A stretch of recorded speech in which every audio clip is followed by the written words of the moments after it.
If you ask most car enthusiasts, you need rear-wheel drive. But even those die-hard drifters like me will admit, kinda love the Civic Type R. A raced-up version of a car your parents own? With a long history in JDM and tuner culture? The Honda Civic Type R is one of the greatest Japanese cars ever made, even though it puts the power in the front. So I wanted to go through the long history of the red badge Civic. All right. What's up, viewer? I'm the Squid. This is Ideal Cars. We talk about the greatest cars of all time and a lot of the worst cars of all time. So hit that subscribe button down below and let's go.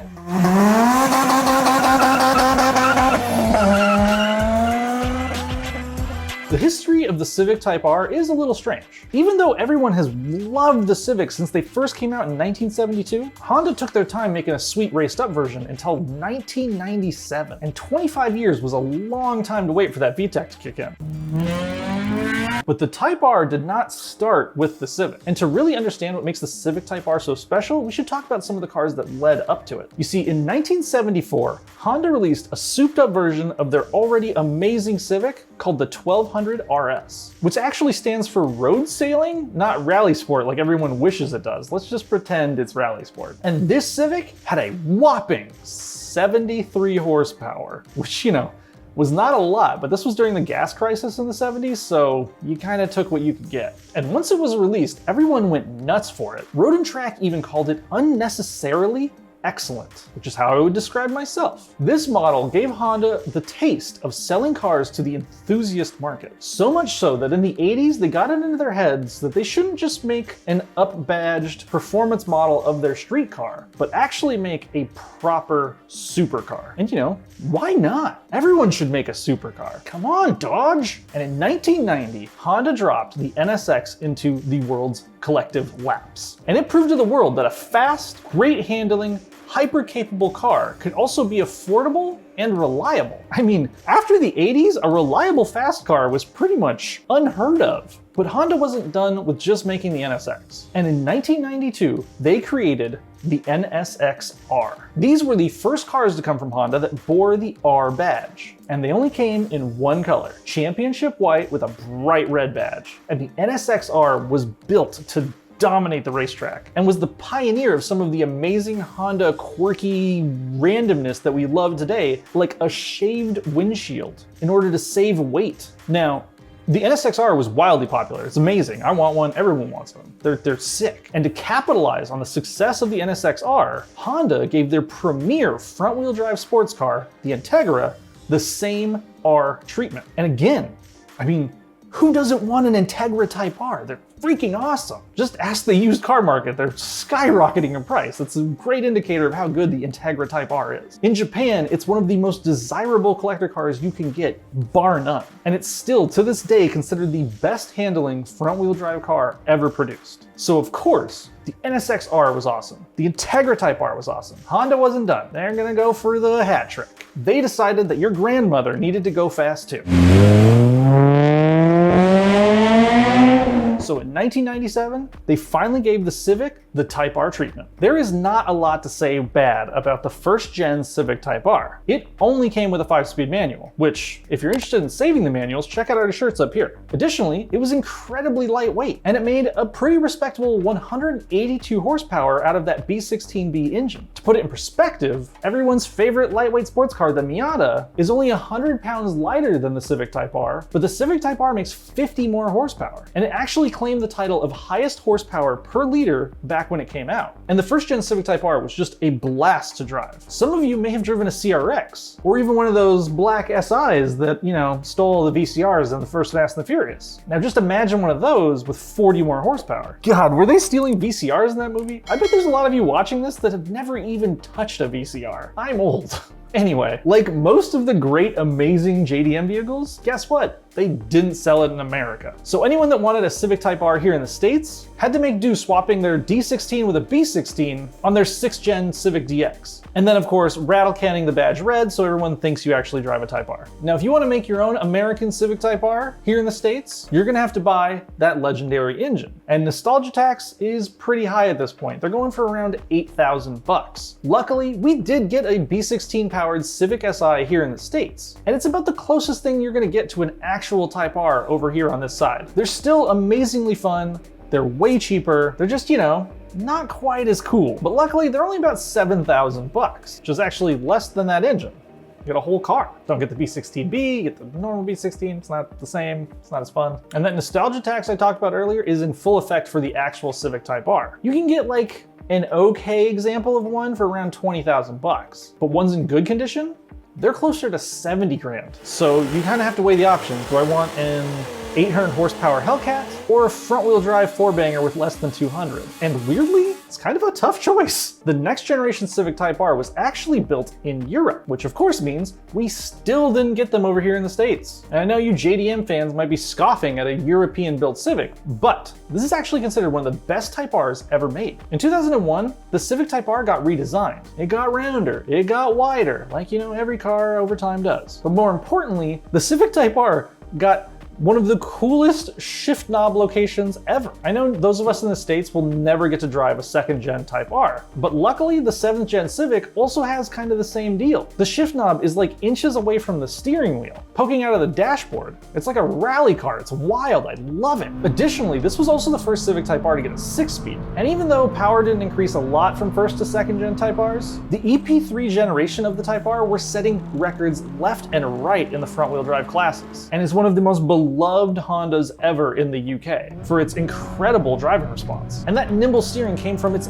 light weight and its race car engineered suspension dynamics. And the coolest thing about the suspension is if you go into a turn a little hard in an EP3, you're liable to lift one of the wheels off the ground. Kinda looks like a little dog peeing, but it's both badass and pretty hilarious to see. Now, adding to all the fun and laughter is that the car was actually set up for lift-off oversteer. And for those of you that don't know, oversteer is basically drifting. It's when the tail end kinda comes around the front end, making the EP3 Type R pretty unique in that it's one of the only front-wheel drive cars that can actually oversteer, which makes it an absolute blast to drive, and is another reason this is considered one of the greatest generations of Type R cars ever. And get this, because they're kind of the middle child, they're also the best value. You can buy a decent example for around 11,000 bucks. You know, just not in the States. Use the ideal car strategies to get one soon because I think they're gonna start appreciating really quickly. I can't see them going much lower than that.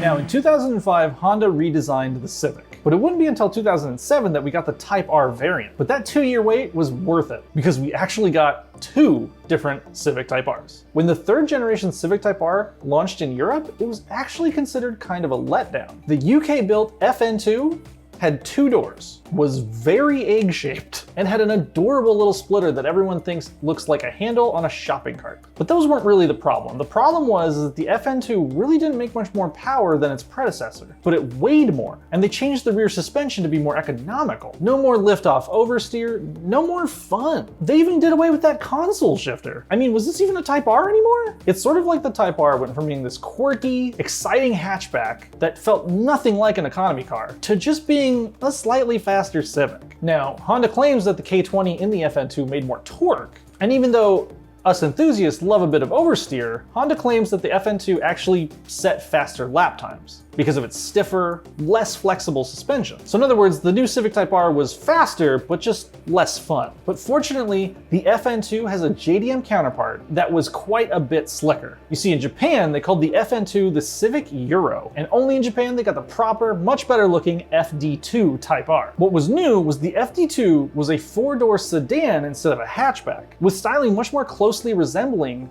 the Integra, which, you know, here in the States we call that the Acura RSX. And once I say that, you're gonna see the similarities between the two immediately, and you won't be able to not recognize them. Now, in addition to looking better, the FD2 was faster than the FN2, with almost 20 more horsepower. It was more rigid, better suspension, and a close ratio gearbox that came with a limited slip differential. This is a proper Civic Type R. In a lot of ways, the FD2 generation of the Civic Type R laid the groundwork for the modern iterations of the CTR, and is a proper successor to the much-loved Integra Type R. The FD2 was so good it was able to shave 4 entire seconds off the DC5 Integra's lap time at Honda's home track Suzuka. Now, if you're willing to put in some pretty hard work, it's possible to find some FD2s for sale today, but keep in mind, they are very rare. For example, you can get an FN2 for around $18,000 American, which is a decent chunk of change. These are still fetching a lot of money, but they're a lot cheaper than FD2s, which go for 25 grand plus. Now, the FN2 design was axed in 2011, and you might recognize some of those styling cues in the Honda Fit, but the 3-door body style for Civic Type Rs was gone for good. Then in 2015, after the shopping cart Civic Type R was done in the UK, Honda gave our British friends a new Type R,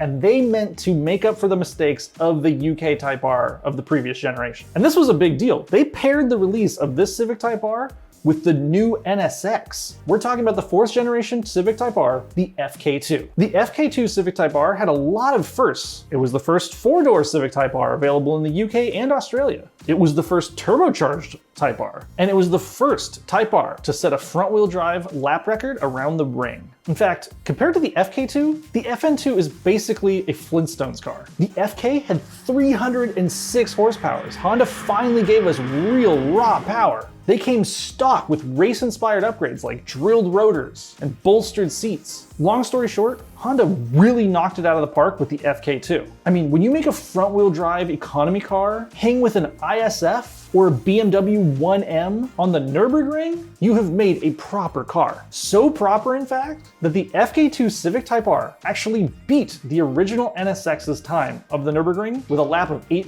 minutes and 15 seconds. Fans of speed and stability will love the FK2. Its handling characteristics are often pretty much compared to the WRX, even though it's only front-wheel drive. Sure, it doesn't have all the fun of lifting a leg like an older generation Civic Type R, and because of that turbo, the VTEC doesn't really kick in. But Honda really had to bring it. They were getting some fierce competition in the market from Ford and Peugeot. The hot hatch market was really lighting up. And honestly, as great as this Civic Type R is compared to its other generations, it was still a little slow compared to what else was on the market. Now, that doesn't stop them from costing a lot. We were able to find a Civic Type R for around 31,000 euros, which in American money is around 37 grand, which is about the same price as a brand new one. I get that this was a great generation of Civic Type Rs, but maybe they aren't that special. And we think that the designers over at Honda kind of agreed, because this generation of Civic Type R only lasted 2 years. And that short stint makes the FK2 seem like it was almost a prototype for what the Civic Type R was supposed to be. See, in 2017, Honda made a serious push to make their FK8 Civic Type R the fastest hot hatch in the market, meaning Honda and a lot of people kind of forgot about the FK2 entirely. But what's most important about the FK8 is that finally,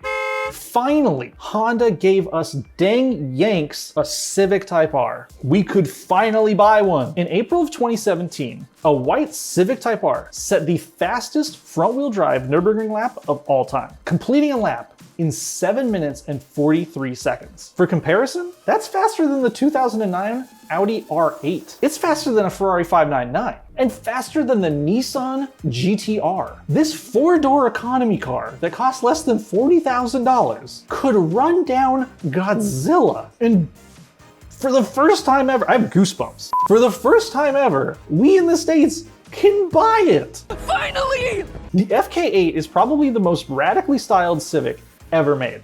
And I'm like, even including those ones with the Street Fighter body kits from the old Nopi magazine back in the day. Its interior was clearly designed by pro video gamers. It has fake vents, a huge spoiler, 3 exhaust tips, and of course that all-important red badge on the hood. Fun fact, the hood scoop isn't even to cool the engine, it's to cool the computer that controls the suspension. That's so cool! All of this tech, all of this wild aero, makes this Civic Type R one of the best hatchbacks to drive ever. And that's really saying something. There's a lot of competition in that market. You know, you've got the Golf R, which is like a refined adult hatchback. And you've got Hyundai with their Veloster N, which sounds amazing and is cheap. But this generation of Civic Type R rises above the rest, which is why you can find this generation of Civic Type R in some actually really high-end car collections. James May from Top Gear has one. It's fast. Jay Leno has one. You got this cheap little economy car slotted in right next to a Ferrari. Now, the only downside to this newest generation of Civic Type R is that it's the newest generation of Civic Type R, so it's expensive. When they were brand new in 2017, Civic Type Rs were around $35,000. And today, you can get one with around 20, 30,000 miles used for $35,000, which, look, it's worth it. I'm not saying it's not worth it. It's freaking fantastic car. But would everyone start please go buying other hot hatches so that I can afford a Civic Type R, please? Now, the FK8 is pretty much bar none, like the best Civic Type R ever made, if you can get past how it looks. And tuning companies like Spoon and Mugen are finding new ways to destroy the tarmac with these monsters. However, an 11th generation Civic was announced for 2022, which means we might start seeing a 5th generation Civic Type R very soon. Oh, I hope they just improve on what they did right this generation. We will keep you posted when that comes to light. So there you have it, the history and the evolution of the Civic Type R. Which generation is your favorite? Which one do you want to have in your driveway? Or yell at me for talking about front wheel drive cars like you drifter dudes always love to do. Either way, I'm the Squid, this is Ideal Cars. If you haven't subscribed here yet, what are you doing? Get on it. And this video was dope. Civic Type Rs are awesome. Like the video. And as always, keep living the ideal lifestyle. I'm out of here.